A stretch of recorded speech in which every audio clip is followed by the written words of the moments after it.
Hi, my friends. It's your tour guide to the sci-fi side, me, Preston E. And this is Mystery Science Theater, Volume 39. The very last Mystery Science Theater volume collection that was released. And in this collection, we got Girls Town. We've got Amazing Transparent Man, and we got, appropriately enough, the very last episode of the original run of Mystery Science Theater in an episode called Danger Diabolic. There's also a fourth disc on this set called Satellites. And it is a mishmash of the various episode host segments that were in the Dirty Dozen 12 that has been previously unreleased. The very last episodes, the very last volume of Mystery Science Theater, the very last collection. I promised myself I wouldn't cry. On to the movies. First up, we have Girls Town from Season 6. This 1959 movie gives us a young woman who's a suspect to a young man's death. In all fairness, though, this young man named Chip is kind of a douchebag and deserves it, as he tries to assault Silver Morgan's little sister, Mary Lee Morgan. Douche Pickle Chip falls off a cliff, and a member of Chip's car gang, Frank, sees it all happen and thinks it's Mary's older sister, Silver, who did it. What up, Scooby-Doo? What's going on? And hi-ho, Silver is sent away to a girls' town where Mother Veronica and her flock of no-nonsense nuns look to set Silver on the straight and narrow path. Once Frank, played by crooner Mel Torme, gets wind that it was actually Silver's sister Mary whom he saw on the cliff with Chip, he plans to kidnap her and take her to Mexico, scatting the whole way. What up, Scooby-Doo? What's going on? But hi-ho, Silver breaks away and rescues her little sister from the hands of Scatman Douche. For the presence of Velvet Fog alone, I give this episode an skibby-dap-boop-a-doo-bop-doo-blah-to-shoo-what-I-wait-a-feed-up-a-beep-bop-a-doo-blah 3 out of 5 scatting SOL bones. Now there's going to be some real ass kicking. Now I'm gonna split your head open. Oh, now it's Greco-Roman Catholic wrestling. What up, Scooby-Doo? What's going on? Oh, guys, this movie, what with that Mel Torme and all, reminds me that, golly, I just really love to scat. Hey, you want me to scat for you guys? Huh? Well, you could scat till we're sick of it, I suppose. Yeah, okay. Okay, we're sick of it. Get out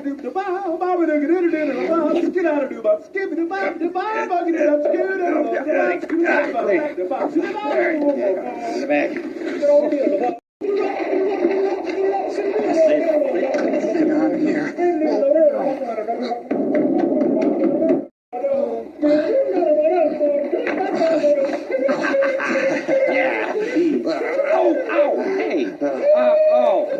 Hey. We got commercial, son. We gotta go.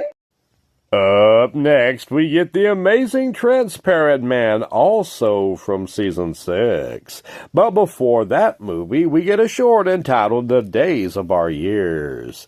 This short is less Sands Through the Hourglass soap opera drama and more Union Pacific train drama as a preacher depresses the living crap out of all of us, showing us 3 examples of workplace accidents. A young man has an accident as his car and hormones go into overdrive as he can't wait to get home to see his girlfriend. And he winds up in a neck brace before he is hitched to this girlfriend of his, guaranteeing his honeymoon will be eclipsed in darkness. In another example of workplace accidents, we go from a man starting out his life in marriage to an old geezer on his last day at work before retirement. The old fart engineer goes out with a bang, though, killing and impaling one of his fellow co-workers on a track when he has a heart attack trying to operate the train. The old man lives, but is confined at his house with crippling depression. Oh, but it gets even more fun from there as a young welder gets excited when he discovers his wife is pregnant, by him this time, and fails to follow safety regulations as he passes out celebratory cigars. He is blinded by the light of a welder as he forgets the most important rule: to give a soft and pleasing touch to the welder so he doesn't blind you when you scare the crap out of him.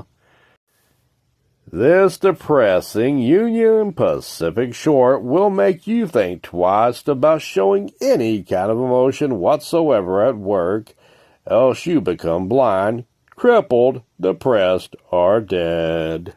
Charlie's never seen his baby's son. Or the 5 Mrs. Buchanan. Charlie never will. So the leading causes of accidents are joy, sex, and old age? Let not man by his thoughtlessness diminish the blessing of the Lord. Ironically, the Reverend was maimed and crippled giving communion. The movie The Amazing Transparent Man is a 1960 black and white sci-fi flick about a former military officer named Paul Kriener who plans to take over the world with invisible soldiers. Oh, that old story again. Kriener hires Dr. Peter Ulof, not Olaf, to perfect an invisibility machine he invented, and forces Ulof to obey by kidnapping his daughter Maria. In order to get the nuclear materials Ulof needs for the experimental machine, Kriener helps Joey, a criminal safecracker, break out of prison. Kriener plans on turning Joey invisible to steal the needed materials and bribes him with a reminder that there is a bounty on his head. And no, I'm not talking about the paper towels. Tee-hee. Joey, however, falls for Kriener's lover, Laura, and turns on Kriener while invisible and frees Ulof and his daughter from Kriener's grasp. The lab explodes. No guinea pigs, however, were harmed in the making of this cheesy movie, but they did get invisible for a spell, and this man movie and depressing short musters up a 2 out of 5 SOL bones. Hey, have a look at these two. I ain't talking coppers. So they've come up with new ways to off guinea pigs. And finally, we get the final episode of MST3K's original run with Danger Diabolik from Season 10. Diabolik, or as it also is known as Danger Diabolik, is a 1968 spy film. A thief known as Diabolik is up to no good, trying to make trouble in the neighborhood of Europe. He and his girlfriend Eva steals cash, an emerald necklace, and is also chased after the mafia and the popo. Diabolik fakes his own death and kills off a mob kingpin, but a plot to steal gold spells his end. Or does it? One thing is for sure, though, this does spell the end of the cheesy movie misadventures of our dear friends on the Satellite of Love. Pearl Forrester accidentally breaks her new joystick controller, which causes the Satellite of Love to begin landing to Earth. In the end, Pearl, Bobo, and Brain Guy bids us a fond farewell a la Mary Tyler Moore style, as Mike and the bots wind up living together on Earth, taking up new hobbies. Toxic gas filling our lungs and our nasal passages. Now sing Timid sing, it's a long way to Tipperary. It's a long way. Look, Nelson, move on. I am. Now, the movie's about to start. Come here, Tommy. WTMJ TV in Milwaukee presents our Saturday afternoon movie, The Crawling Eye.